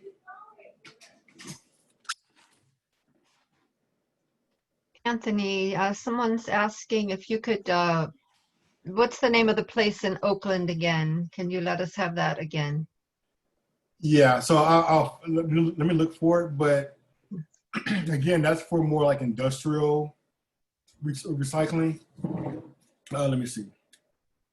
You wouldn't take these little kitty extinguishers to this place. I just happen to know that I've seen that place all my life. Let me see. I just know it's on Fruitville and East 12th in Oakland. But again, unless you have big industrial extinguishers in your home, these little kitties, they wouldn't recycle it. It's not cost effective. If they were to do it, it would cost more than going to Costco and getting another extinguisher. I might have opened up a Pandora's box that I didn't need to, but I'll find it and I'll post it for you in a few minutes for your curiosity. Okay, the next step is a gathering site or evacuating your dwelling, moving out of your home and into the neighborhood. So part of your planning is you want to have a pre-designated place to where everyone in your household knows where to meet. So if we're at home or people in their neighborhood or you're in your immediate neighborhood, as part of your planning, your family or your housemates should know, hey, we're going to meet at the tree across the street if a fire or something happens, and we all need to meet there. This will also be a gathering site if everyone is away at school, at work, etc. Where can we go to meet that's safe, that's not at home? So that's part of your family, as part of your family or household planning and organization. And you will practice it. Like at home, if you're at home, you know, when you're putting together your emergency kit once a year, or you're going to that, have a day once or twice a year to where you actually practice. Hey, take the kids, there's an emergency, where are we going? And everyone should know where to meet. And you want to make sure that it's someplace that's out of the immediate danger. You want to make sure that it's someplace that's covered, that's open, or, you know, it's open to the public to where people can see you, but also that can shelter you from the elements. Like I said, you want to be visible. You want to have it in a hidden place. You want to be able, people to be able to see you. So that's part of your emergency planning and organization. Let's see.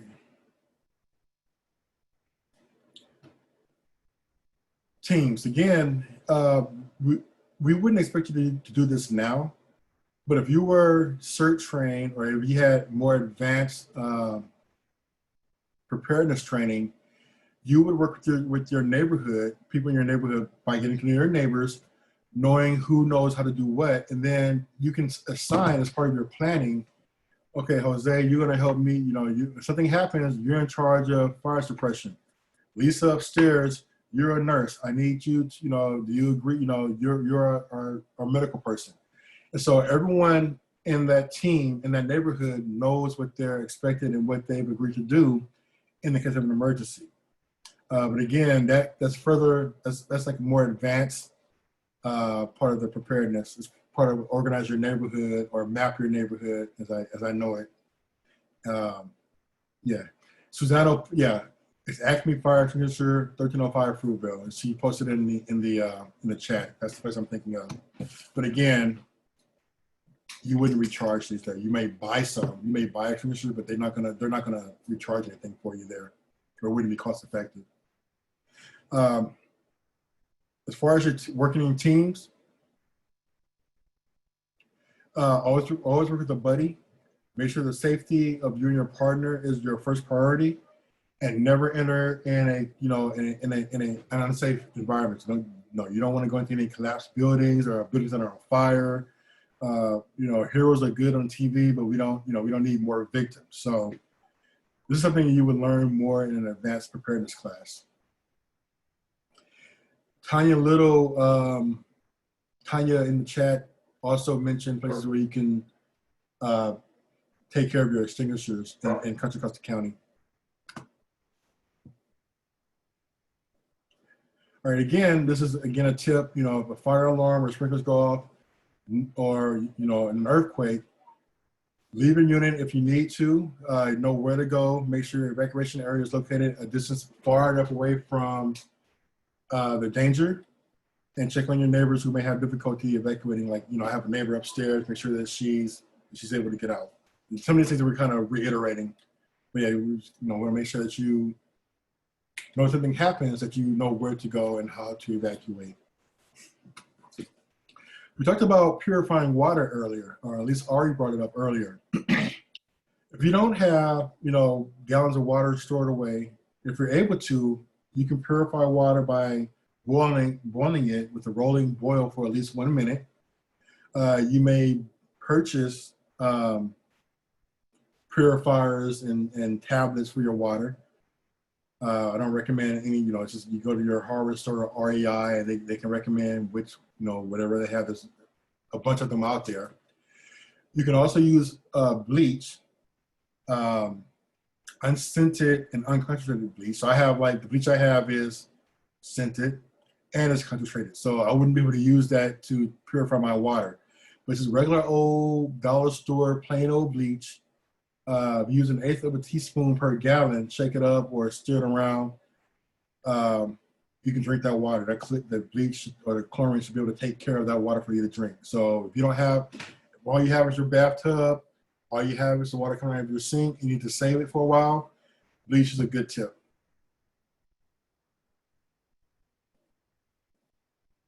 Okay. All right. Does anyone have any questions or comments about water? That's normally a big one that comes up in our classes. Okay.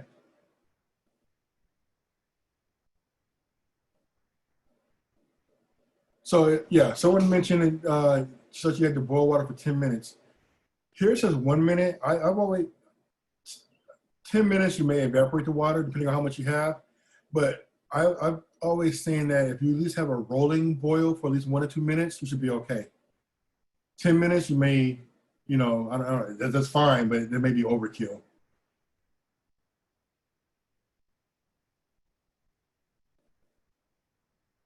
Okay.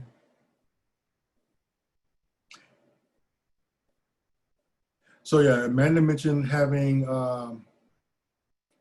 a big container from water that's filled from a hose. Again, you want to make sure that that's purified at some point if you're going to store water like that for drinking. Now, if you want to use that water for gray water purposes, for cleaning in an emergency, or or even for for your plants, whatever, that's fine. But if you're going to use that water, it needs to be purified. Jillian, do we need to add bleach to that before drinking? Again, so if you have water in a container that you fill from your hose and it's just sitting somewhere, it needs to be purified somewhere, either with bleach or a purified tablet or something to that effect, because that water's been sitting somewhere in a tub, it may not be safe. So yeah, you can store water there, but if that was the last case, that's the only water you had to drink with, yeah, add bleach per an eighth of a teaspoon per gallon, or buy tablets or whatever fancy purifier they have at the market. But yeah, definitely that water needs to be purified at some point before drinking it. Okay. Household sanitation plans. Someone mentioned very early on about having a toilet. You do want to make sure that in an emergency that, especially if you're going to be outside for a while and your facilities aren't working and the water isn't running, you want to make sure you have places that you can, take care of yourself. So 5-gallon buckets, one for, defecation, one for urine, away from where you are, that you can seal, is an important thing to have. You don't want people just, relieving themselves anywhere. If you're able to plan and you're able to, put aside a couple of buckets that you can label and use in an emergency, you will be the hero of your household and of your neighbors. So yeah, they sell buckets that are made for sanitation, or you can make your own. Any 5-gallon bucket with a lid and a bag liner inside, maybe some kind of deodorizer or whatever, will suffice for sanitation purposes. So yeah, that's important to have. You want to have at least 2, one for your urine and one for defecation. Any questions about sanitation? And this right here is thinking big in our emergency preparedness. We've gone from our little small emergency kits to thinking about what happens afterwards after we've had to leave our home. So this is something you can, as part of your big emergency supply kit.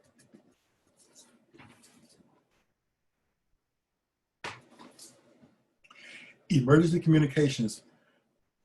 After many earthquakes, phone communication likely will be disrupted. Our cell phones may not work because the towers are going to be either damaged or they will be overwhelmed.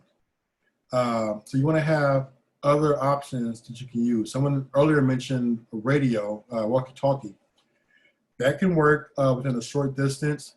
We also have in Richmond a radio network where we practice. Well, I kind of listen in, but they practice once a month, and they can communicate from from Oakland to El Sobrante. There are people who are dedicated to getting messages across. If you have like a walkie-talkie in Richmond and you need to get a message out, they can hear you. You may not hear them back, but they can hear you and they can relay that message to first responders. Again, as part of your emergency plan, you want to make sure that if your cell phone does work, that you have an outside contact that can get in touch, that you can get in touch with, and that they can distribute messages back. Yes, see, Renee has a ham license, so she's probably. I'm sure you're familiar with the check-ins every month, once a month on Wednesday. Amanda asked about specific frequencies. If you have a walkie-talkie, you can check in on Wednesdays on channel 15. But there's a protocol to the check-in, so you can listen in. And if you're interested in learning more about radio communication, Karen Fenton, who is part of the CERT and who heads up our emergency preparedness, can give you information on that. Or if Diane can put her email address in the chat, she's more than happy to help get people involved with the radio. So yeah, if you have a walkie-talkie, you can listen in on channel 15 on the first Wednesday. I wouldn't respond until you learn how to via Karen or during the check-ins. Again, yeah, our ham operators like Renee is, they are set up and ready to go to take communications in case the phones go out. And so I was saying earlier with the phones, you may not be able to call locally, but you may be able to get a call out to an outside area, outside of the area code, outside the Bay Area. And text, like I said earlier, because they're smaller packets of information as opposed to your voice communication, you can get a text out way easier than you can via a phone call. So again, you want to set up as part of your emergency planning, have an outside contact who can take a message, who's responsible enough, who is willing to be that point person. So messages can go back and forth between that person and your contacts here in the area that's affected. Again, my auntie's in Missouri, Missouri. We all know to send her a text message, and she knows to bounce those messages back to everyone on her contact list as needed. Susano asked, first Wednesday at what time? So every Wednesday, you hear the sirens go off. That's the emergency, just the emergency practice for the sirens. Once a month at 11 o'clock, after the sirens go off, we have our radio net check-in. So if you have a walkie-talkie or, walkie-talkie, you can listen in on channel 15, but I don't, because it's a net and they're communicating back and forth. If you don't know how to respond in at that time, just listen in and hear what goes on. And if you're interested in becoming part of that network, Diane put up her email address. You can email her for that net and radio information. It's very robust. They're very organized. Like I said, I've heard messages go from Oakland all to the El Sobrante. So they're well organized. So yeah, so Patty put up a check-in that they do. I'm not sure what, she has her own check-in. But for the Richmond wide, it's channel 15 at 11 o'clock on every first Wednesday. I guess Patty posted up another check-in that you can tune into. Yeah, Patty posted the ham radio net every Thursday. In fact, it's tonight at 6:45 p.m. on 145.110. Your walkie-talkies won't, like your regular walkie-talkie that you bought from Home Depot or sports store won't get that channel. But like I said, on Wednesdays, that first Wednesday of the month at 11, tune in to channel 15, you can hear the net going on. All right. Any question about communications?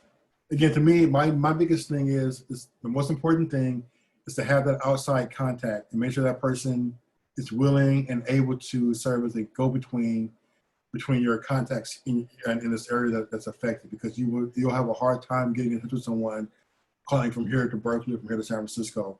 You get a message out to Missouri easier than you would within the area. So that's one of my biggest takeaways for communication.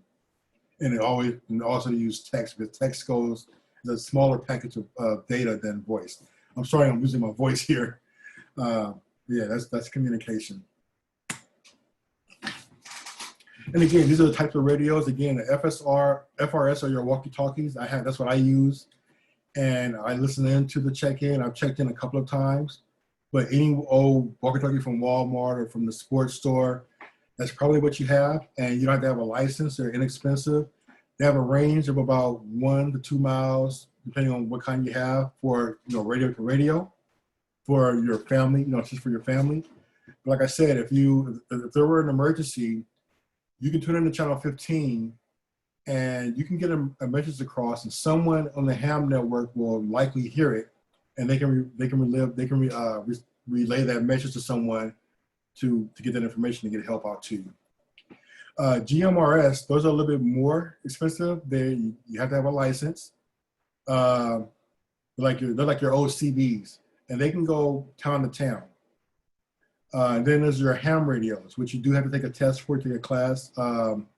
There's free classes sometime throughout the year. Mount Diablo and Concord has a class. Sometimes there's one in Kissington. Yeah, you have to get licensed. The equipment is a little bit more expensive, but that will allow you to tap into this robust network. And like I said, they practice at different times. Like tonight, the West County one practices tonight. There are other ones in Berkeley. They may practice at a certain time. Oakland, different neighborhoods, and then the big one on the city of Richmond at 11 on the first Wednesday. But again, those are your ham radios. Those are pretty serious. The class is not difficult, but you do have to have that class and take the class test for the license, and then you have to buy the equipment. And again, anyone in the Richmond the Richmond radio community, they're more than happy to discuss that with you, let you know when classes are available, and let you know what kind of equipment to buy, whether it's handheld, whether it's a station. They're really open to helping people out and getting set up into the radio community. Again, this is if you're on your walkie-talkie, how you should respond. Copy it over. We know that. You press the button. You say this is. You identify yourself. You ask if someone's copy. They copy you. Then you get the information. You say over, and then they'll relay the information. But again, I want to reiterate. I don't want the radio net to be interrupted next on the first. If you have one of these walkie-talkies, you can listen in, but until Karen or someone kind of knows that you're in and she gives you the, how they like people to respond, don't push the button, just kind of listen in. But it's interesting to hear the messages going across West County and different areas, different locales in the area. Okay. So let's talk about reimagining our community. Think beyond emergency. So again, some of the things we've talked about food security, we talked about water security. It's okay we talked about earlier starting a garden. That way, you have food, you have something, that can sustain yourself if something happens. I like tomatoes and basil and rosemary. Plant some fruit trees, learn how to save the seeds. And again, Richmond has a very robust program in the seed lending and in the gardening program here in Richmond. It was in one of the slides earlier. Someone mentioned, I think Aria mentioned, she has like a rain barrel or a gray water system. That's a very resourceful way to use our rainwater, especially during our rain season. You can use that water that comes out of your gutter or through the rain to water your plants, or you may not be able to drink it, but it's a source of water that you can use for other things. And there's, as you get further into disaster preparedness, you can learn how to set up a system. You can have something as simple as a barrel of water, or you can build an entire system. Again, that's not something that's not taught here, but you can definitely learn those classes from like REI or in your CERT. Amanda asked a question about seeds expiring. Ari answered that question for you, hopefully. Tack and Pat asked, this presented again. It will be presented again throughout the year. If you sign up, the way you found out about this, it will be given again. I think there's a class being offered in October. And it is being recorded. I or Diane can send it out to you with your email. Yeah, there's a CERT class coming up next month, and you may be lucky because it's going to be virtual. So we may have more capacity than we normally do. We normally have the class at the Fire Training Center or at the Civic Center, so space is normally limited. Because I imagine it's going to be on Zoom this year, or there may be more time and more space to sign up. And this particular class, this particular workshop here will be given again by different people. Amanda asked about community gardening in Richmond. I'm not familiar, but there are people on the line here who are master gardeners who are part of that program who can answer that.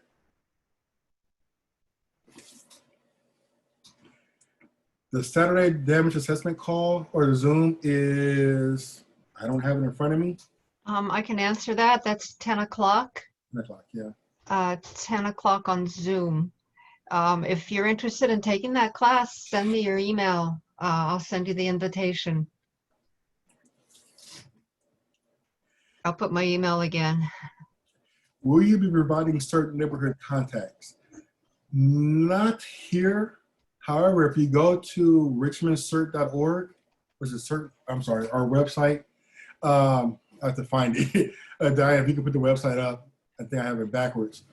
There is a place that has a list of all the neighborhood CERT programs, and you can get in touch with someone who can put you in touch with your neighborhood CERT program. There's one in Point Richmond, the Annex. There's one Marina Bay, East Richmond. There's a North and East. They're really North and East is a really organized neighborhood CERT program. So there are different neighborhoods that you can attach yourself to. I don't have that in front of me. It's on our website.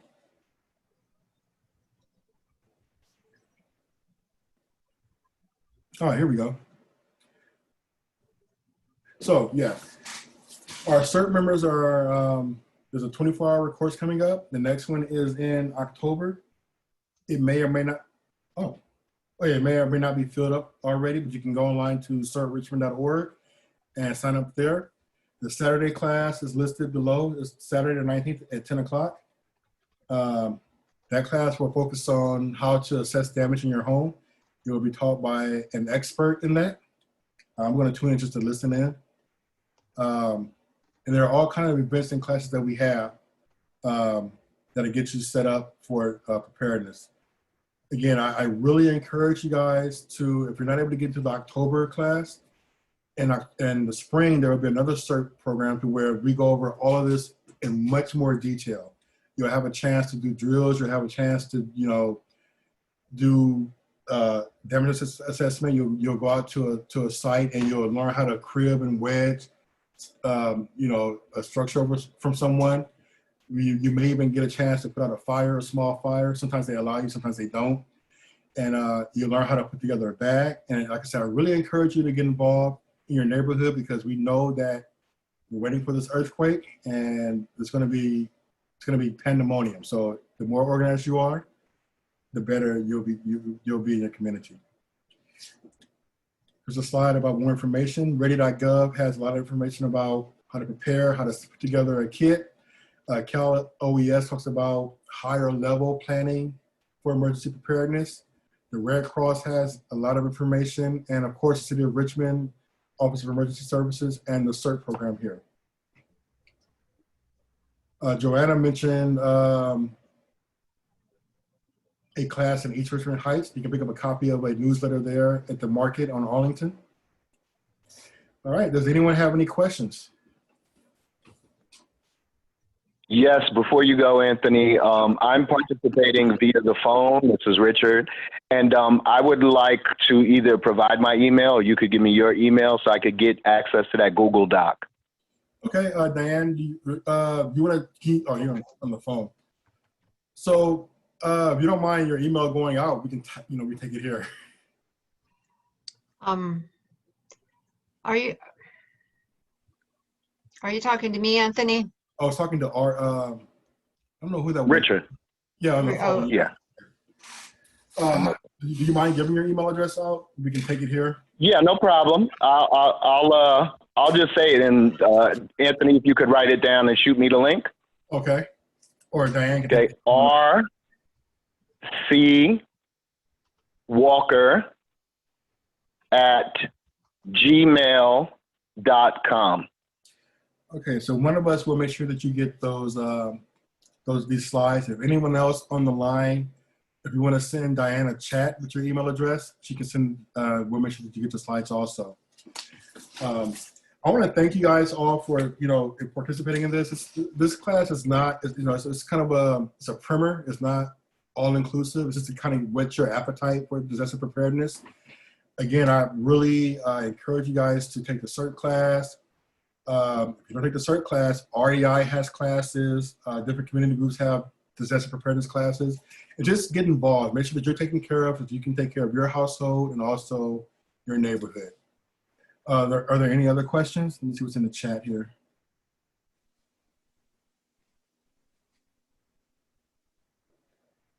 Okay.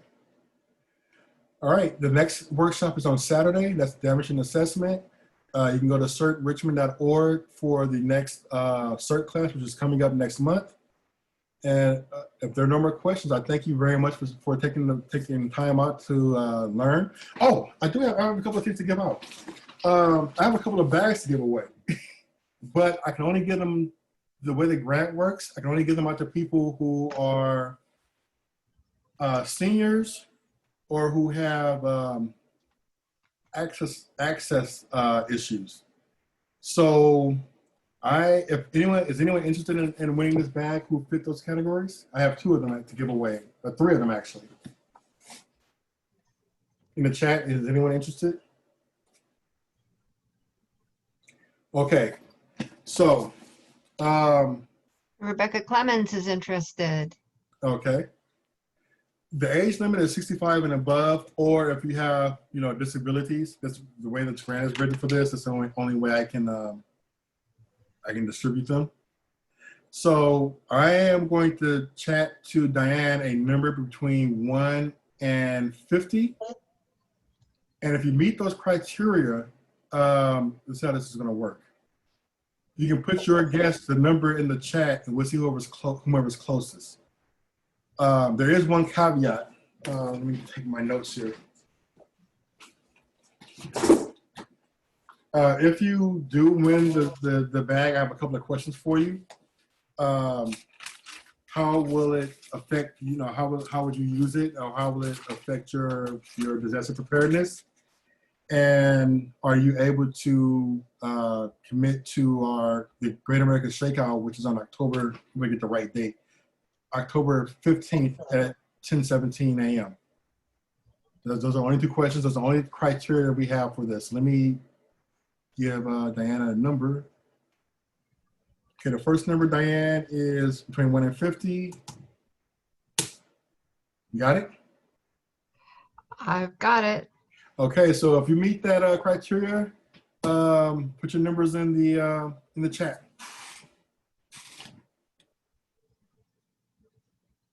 I see 17. I see 38.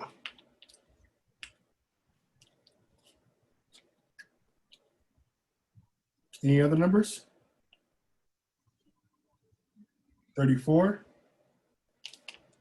Going once, going twice. All right, so the number was 45. So Gabe, you are the closest to 38. Stay on the line and I'll chat with you on how to get you your bag. And I have one more bag. Congratulations, Gabe. Hey. All right, so I'm gonna send Diane another number between 1 and 50.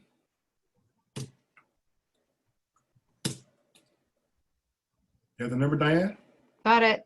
All right, anyone wants to try to win the bag? Guess the number between 1 and 50. Here we have 29.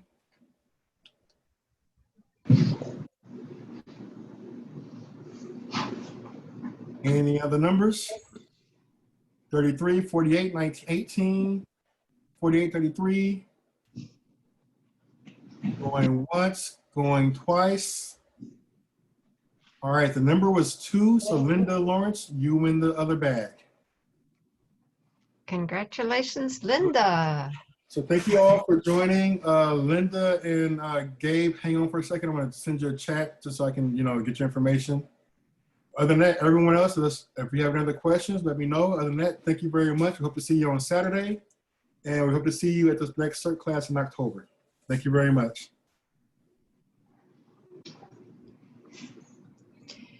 Anthony, please keep the recording going so that I could capture all these email addresses. Okay. Okay.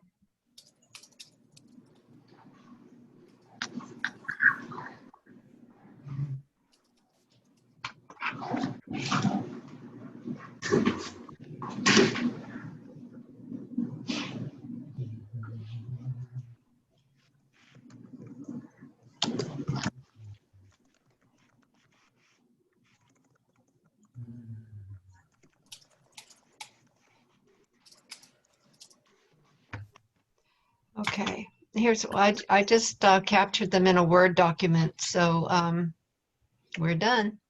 Okay. Okay, right. thank you. I'm still chatting with Gabe and Linda, so I'll end the meeting in a few minutes. Okay. I will stop the recording, though. All right. Thank you, Diane, for your help. Thank you, Thank you, Anthony. Diane. Thank you, Thank you, Diane. Linda. Yeah, it was good class, Anthony. Thank you. Yeah.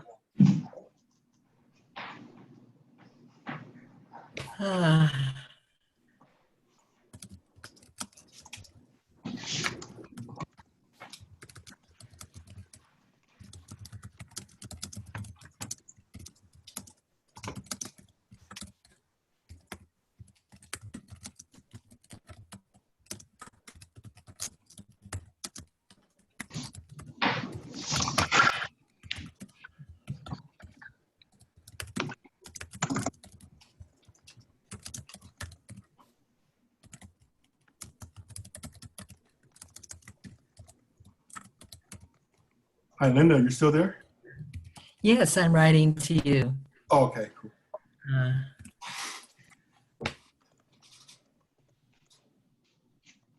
Did you get it? Yeah, so what time is it?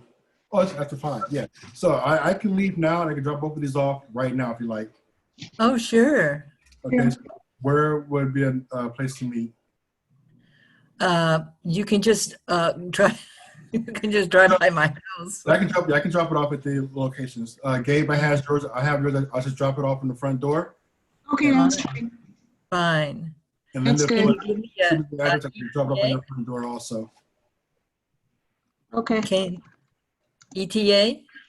With the next 15 minutes for you, because you're right now. Oh, lovely. That's very nice. Thank you so much. Thank you. Yeah, I have yours, Gabe. I'll be there in about a half hour. I'm going up that way anyway. Okay. Thank you. If you can type in your address, Linda, I'll drop it off on your front door in a few minutes. Okay.